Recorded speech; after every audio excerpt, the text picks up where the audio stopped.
I, on the behalf of organizing committee of this two week workshop, welcome the uh, press lay press house. This is the international collaborative research activities between the India and Russian government, and the collaborators are the Department of Environmental Science, PGDAV College, University of Delhi, interdisciplinary studies on mountain and hill environment, University of Delhi, and the Department of Earth Science, Institute of Mountain Environment, University of Jammu. The prime objective of this workshop is to conduct the field-based survey so that the researchers, scientific based on scientific data, come to know that what is the actually things are going on in the Ladakh Himalayan region, particularly concerned with the climate change. And in future, the long-term objective will be to study and produce the mitigation oriented policy document for Ladakh. And this workshop and research activities will continue in near future. We have distinguished scientists and renowned academicians from HSC University Russia, Professor Alexander. Then we have other distinguished resource person. May I request the media house to raise your concern over the climate change in future mitigation program and expectation from this international collaborative research program. We have seen about the researches done before also, like so many NGOs are also working on it. But a major concern is what is the solution behind it? What you will do after the research and what will be the next step forward it regarding what you have said, the climate change especially. Yeah, Please. yeah. Thank you for your question.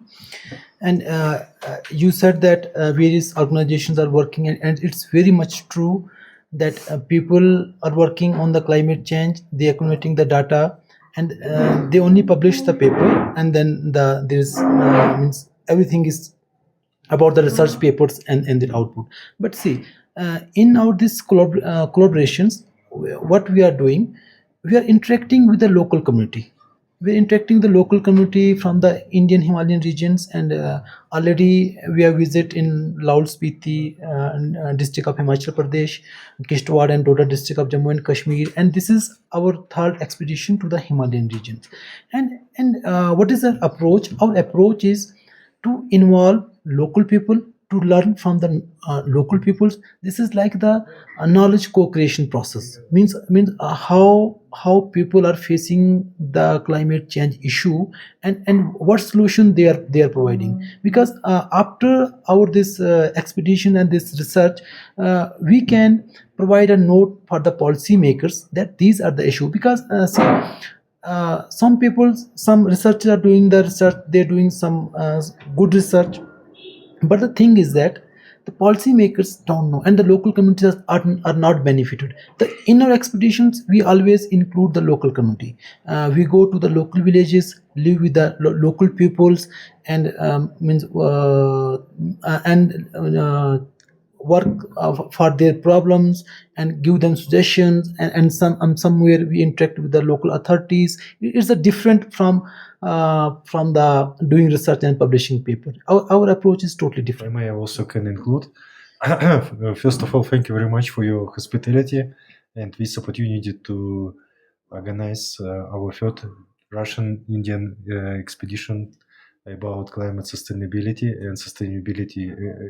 and resilience of local communities. Answering to your question, I am from Russia, from HEC University in St. Petersburg, and we are interested in comparative study. Such thing which local people faced here in Ladakh are really interesting for another climate vulnerability territories in Russia and around the world. And we are really interested to make a comparative analysis to create a big data, global data about concrete practices of adaptation of your local people, which can be used in another territories.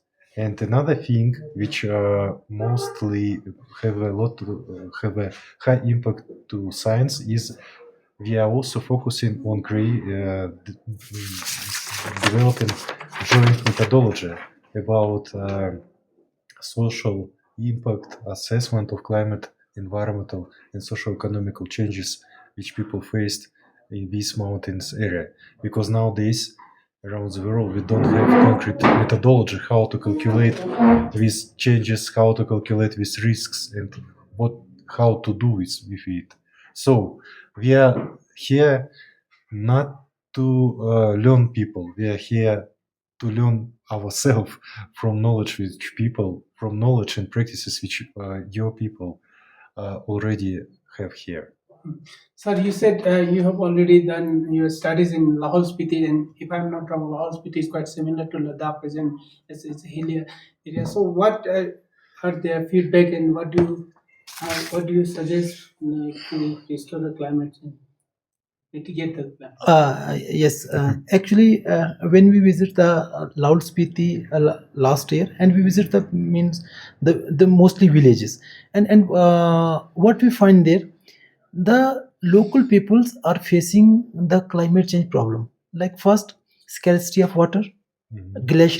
Glaciers are melting earlier, and in the month of June and July, there is a scarcity of water. There's not much availability of water for the irrigation purpose. First thing is that, and second thing is that the pattern of their crop, the local crop, is changed, and which affect their food habits.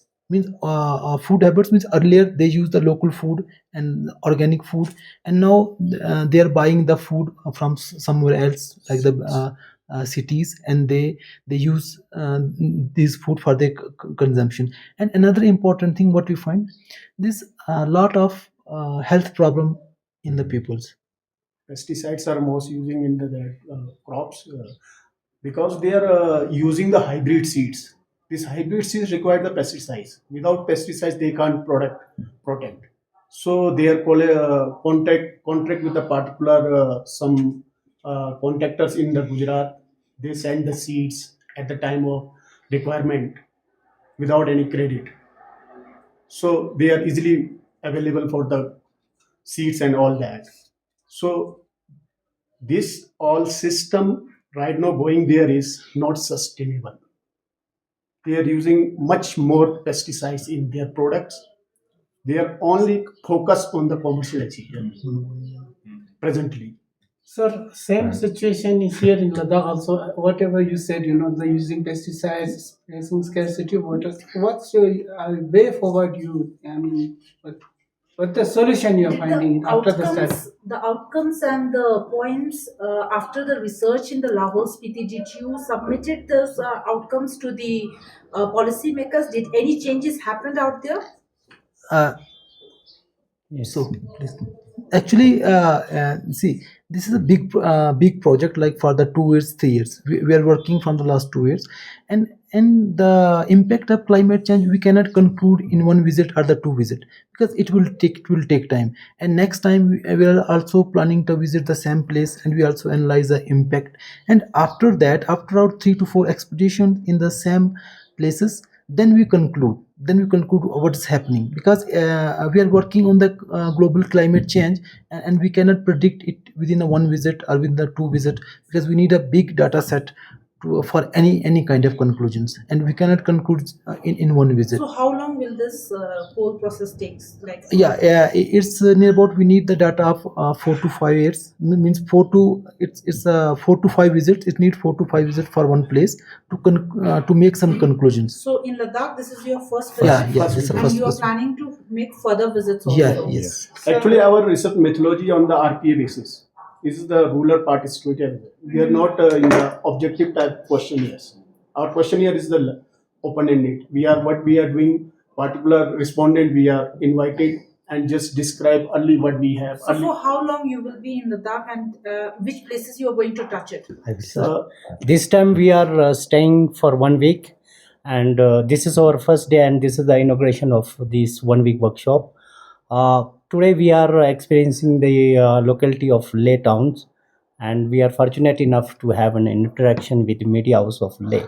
Tomorrow we will have the interaction with the NGOs like Sigmols and Hials, and we are visiting to see the village life, how the irrigation process is going on, what are the techniques, and how the communities are facing the scarcity of water for their domestic as well as irrigation purposes. For that, we have chosen the Likir village. We are staying there for 2 days. Then we are shifting to study for the community approach. That is this Dahanu. We are staying there for 2 days again. Then we are shifting to Kargil. We are interacting with the councils. Then we are interacting with the students and staff of the Kargil college. Then we will have again field based survey in the Sanku village. Then after coming on 14th back, and we will have a meeting with the LHDC lay councillors and CCs and ECs. So, on what basis the villages are chosen? Because in Ladakh there are so many villages, right? Yes, for that we have taken some indicators. So all the Ladakh village is 100% agriculture is based on 100% irrigation. So Likir is the one of the important village which is purely based on irrigation. So that will speak us about the scarcity of water for the irrigation purposes. Secondly, we have selected Dahanu because this village is the way a very peculiar Aryan culture. So we will understand what the peculiar culture speak about the changing scenario of Ladakh, particularly fostered by the CC climate change. Then Sanku is one of the important settlement in Kargil. That's why we have selected the Sanku. Secondly, climate change is a global phenomenon. We can't stop it. But the point is that we have to adapt it. We have a huge water resources just below the Leh town in the form of Indus River. And at the same time, we have a huge barren land nearby the Stock village. This is the On the same statement, I have a question regarding the water scarcity in Ladakh. As you know, there is no snowfall due to which we are facing scarcity of water, and we are totally dependent on glacier water. But the major concern is that their groundwater is stable or flowing. Because most of the people are dependent on groundwater, and they are concerned whether it will get recharged or not. So, anything you have to say on this? Ladakh has a very limited recharge capacity of underground water. But if you go for the last 10 years, Ladakh has explored huge. I don't have the exact data, but the numbers are very high for the past 10 years. So obviously the underground water has gone down. So we have to, do adaptive strategies to recharge through our traditional knowledge system, that how we can do this underground water recharge during the winter snowfall time. So we have to, without involving the traditional knowledge system, we can't survive our traditional food processing and food system. So we have to go for our roots to mitigate this kind of problem. If you go through the all the tribal cultures, they have strongly belief and faith in their traditional method system, traditional knowledge system. So we have to take the help from the traditional knowledge system with the combination with the scientific data. So that will be the way forward for the mitigation of the climate change. So simple solutions, traditional solutions integrated with the modern simple solutions. For example, Ladakh has executed the example of ice stupa brilliantly. So many parts of Ladakh has done that. So which has increased the access of water to a certain extent. So solutions have to be traditionally viable, doable, simple, and economically viable. So, economic viability and beneficial to the community. The economic beneficialness to the community is also very important, right? So, coming back to your question regarding the use of pesticides and what are the solutions to it, for example, see, sea buckthorn. It is a cash crop which is in huge demand globally, right? And Ladakh is a region where you find Ladakh, Lahore, Spiti are the regions where you find this crop naturally. So how to encash on it? How you can, process it, make better money by maybe sun drying it or creating juices and jams through corporate house your cooperative houses, right? Self help groups, NGOs. So you can do that.